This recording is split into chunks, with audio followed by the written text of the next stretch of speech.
नमस्कार, स्वागत है आपका एमपी तक पर। मैं हूं रवीश पाल सिंह। एमपी तक की खास पेशकश एमपी फाइल्स में आज हम बात करने वाले हैं बीजेपी में जिस फॉर्मूले को लेकर अटकलें तेज हो रही है उस फॉर्मूले को लेकर।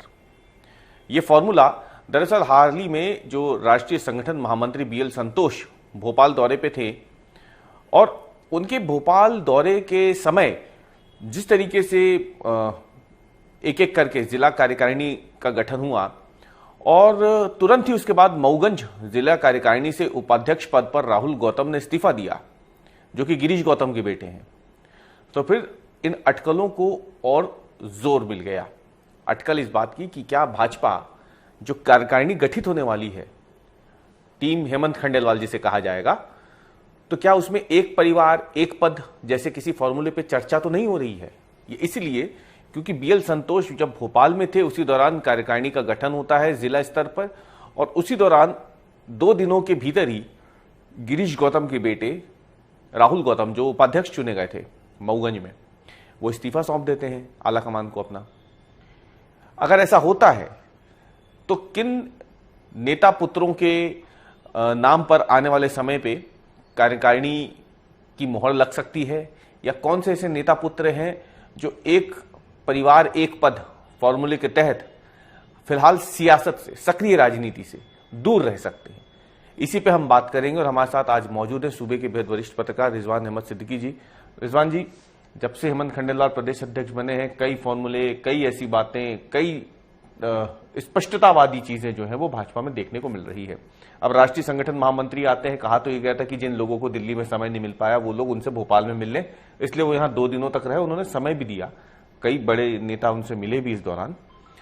लेकिन इसी दौरान इस खबर ने सबका ध्यान अपनी ओर खींच लिया कि पद पाने के लिए तो हर कोई होड़ में रहता है, लेकिन पद मिल जाने के अगले ही दिन कोई इस्तीफा सौंप दे आला कमान को, ऐसा होता नहीं है भाजपा में।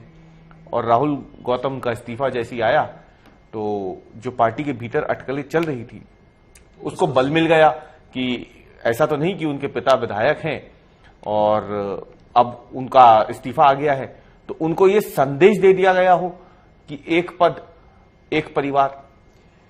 बिल्कुल रवि जी, इस बात को बल मिला है इस बात से। उन्होंने बाकायदा पार्टी नेतृत्व का आभार व्यक्त किया राहुल गौतम ने, और उसके बाद उन्होंने उसके साथ उन्होंने इस्तीफा दे दिया है।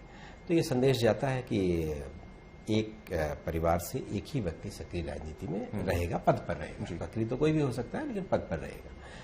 और इसके अलावा जब इस तरह की जब चीजें, जब इस तरह का विषय सामने आया है और इस पर लगातार मंथन भी हुआ है, अगर आपको पीछे हम ले चलें तो प्रदेश अध्यक्ष जब उन्होंने पार्टी के नेताओं को संबोधित किया था तब उन्होंने ये कहा था कि ध्यान रखिएगा कहीं ऐसा ना हो आपका बेटा आपकी जगह भाषण दे आए। बिल्कुल बिल्कुल। तो ये तभी से लग रहा था कि परिवार की दखलंदाजी को कम करने का इरादा है प्रदेश अध्यक्ष का।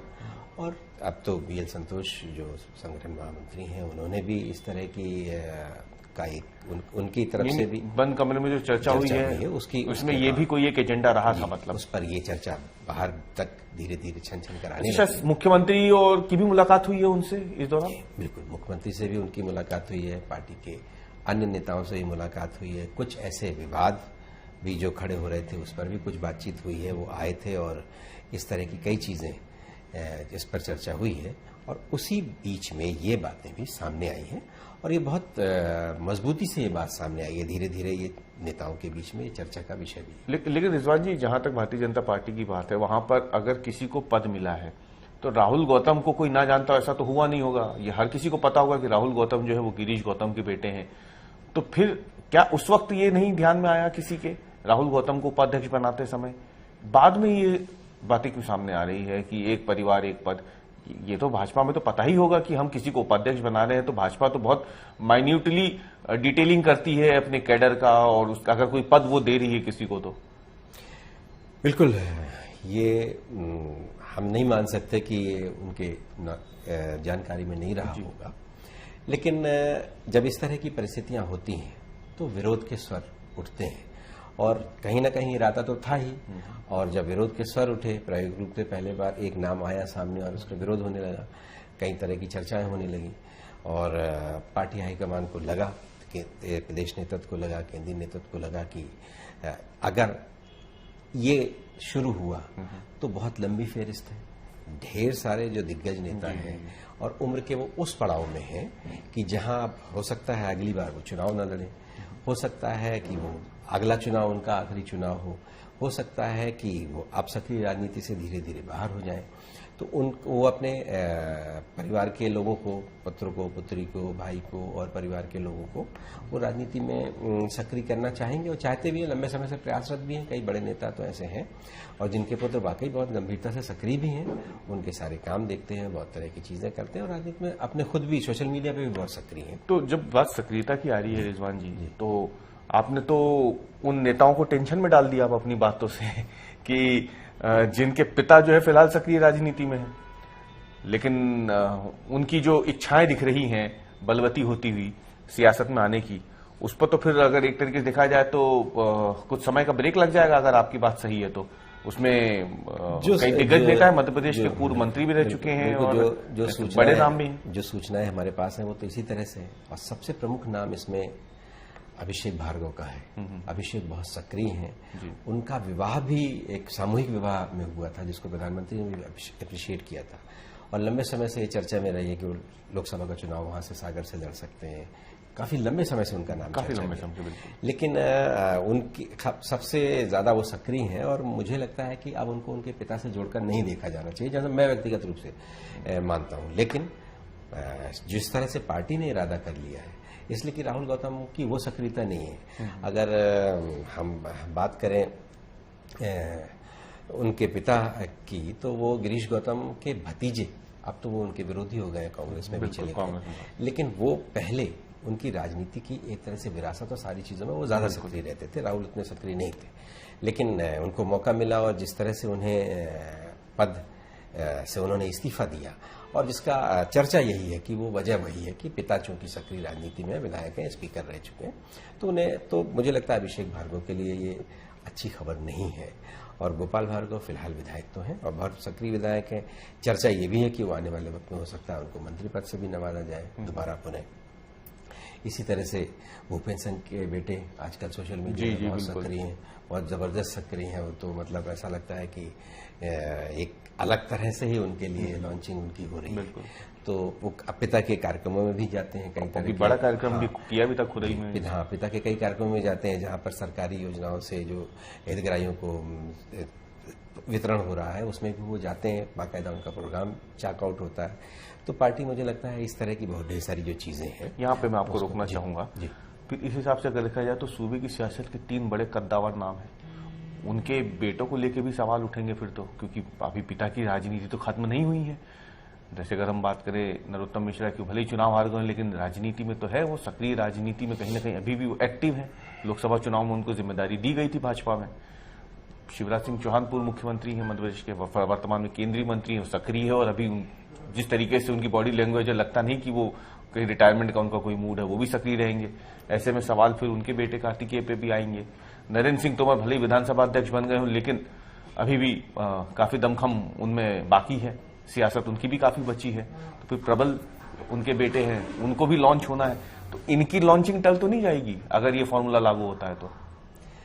देखिए, पार्टी किस तरह से सोचती है हम नहीं जानते, लेकिन शिवराज सिंह चौहान तो केंद्रीय मंत्री हैं, बड़े नेता हैं, केंद्रीय मंत्री हैं और वो लंबे समय से अपने पुत्र को, वो चर्चा में भी रहते हैं बहुत, उनके अनुपस्थिति में जब वो मुख्यमंत्री थे तब भी और जब वो केंद्रीय मंत्री हैं तब भी उनका क्षेत्र और सारे तरह के काम तो वही देखते हैं और भाषण भी उसी अंदाज में देते हैं, बोलते हैं। उनकी कई बार वो चर्चाओं में भी आते हैं, सामने आते हैं। लेकिन जिस तरह की ये बात है, मुझे लगता है हो सकता है गिरीश गौतम को एक उदाहरण बनाकर इसी तरह से संदेश दे दिया गया कि भाई ऐसी जिद मत कीजिए।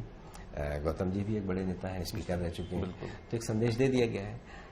लेकिन जैसे नरोत्तम मिश्रा की हम बात करें, राजनीति में सक्रिय तो है, फिलहाल कोई पद नहीं है। तो जब एक परिवार में एक पद की बात है तो हो सकता है डॉक्टर सुपन मिश्रा को कोई मौका मिले, या हो सकता है डॉक्टर नरोत्तम मिश्रा के लिए भी कोई मौका सोच के रखा गया हो। इस पर पार्टी इस पर क्या सोचती है हमारी बहुत जानकारी नहीं है, लेकिन चर्चा में तो ये है कि जहां पिता सक्रिय है वहां पुत्र को नहीं मिलेगा। अब स्पीकर की बात करें तो लोकसभा स्पीकर माफ कीजिए विधानसभा स्पीकर के भी कोई सक्रिय राजनीति का पद नहीं होता है, इसलिए कि वो स्पीकर तो एक निष्पक्ष तटस्थ पद माना जाता है और वो कार्यक्रमों में पार्टी के इस तरह के कार्यक्रमों में शामिल भी नहीं होते हैं। तो अब उनके बेटे को लेकर भी यही चर्चा है कि उन्हें मौका नहीं मिलेगा, इसलिए कि पिता किसी पद पर है। तो अब पार्टी किस तरह से सोचती है, इन बड़े नेताओं को कैसे एडजस्ट करती है, या उन्हें मौका देती है, उनके पुत्रों को मौका देती है, एक अलग बात है।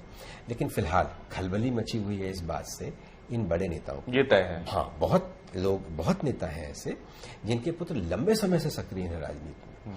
और कुछ उदाहरण तो अगर हम कांग्रेस की बात करें तो कुछ उदाहरण ये भी है कि जैसे पुष्पराज सिंह कांग्रेस में बहुत सक्रिय थे, लेकिन उनके पुत्र को कांग्रेस में मौका नहीं मिल रहा था तो बीजेपी में चले गए, वहां से वो विधायक बन गए। तो ऐसे भी कई चीजें हैं, पार्टी को इस तरह कई तरह के जोखिम है पार्टी के सामने। अगर हम बात करें दिव्यराज सिंह की, हम बात कर रहे थे तो उनको प्रभात झा लाए थे जी, और अब प्रभात झा के बेटे का चांस बन सकता है कि इसलिए प्रभात जी है नहीं, और तुशमुल सक्रिय भी हैं और अब पिता की विरासत को आगे बढ़ाने की कोशिश भी कर रहे हैं, तो उनको हो सकता है मौका मिल जाए। लेकिन ज्यादातर जो बड़े नेता हैं उनके लिए, उनके परिजनों के लिए निराशा का विषय। बहुत बहुत धन्यवाद हमसे बात करने के लिए। तो अगर हम रिजवान अहमद सिद्दीकी जी की बात माने तो जो जानकारी इनके पास है वो कहीं ना कहीं बीजेपी के बड़े नेताओं के सामने एक गंभीर मुद्दा है। खलबली भी मची हुई है बड़े नेताओं के मन में कहीं ना कहीं इस बात को लेकर के कि अगर गिरीश गौतम के बेटे राहुल गौतम के जरिए अगर किसी भी तरीके का कोई संदेश देने की कोशिश भाजपा आलाकमान की तरफ से की गई है तो स्वाभाविक सी बात है वो तमाम बड़े नेता जो इस वक्त मध्य प्रदेश या देश की सियासत में सक्रिय है, उनकी आने वाली पीढ़ी के लिए, उनकी आने वाली विरासत को संभालने वाले शख्स के लिए फिलहाल इंतजार और लंबा हो सकता है। अगर हम मानकर चले कि बीएल संतोष के इस दौरे के बाद पार्टी इस पर विचार कर रही है तो फिलहाल हमारे आज के विश्लेषण में इतना ही। कल हम फिर हाजिर होंगे एक नए मुद्दे, नए विश्लेषण के साथ। तब तक के लिए धन्यवाद।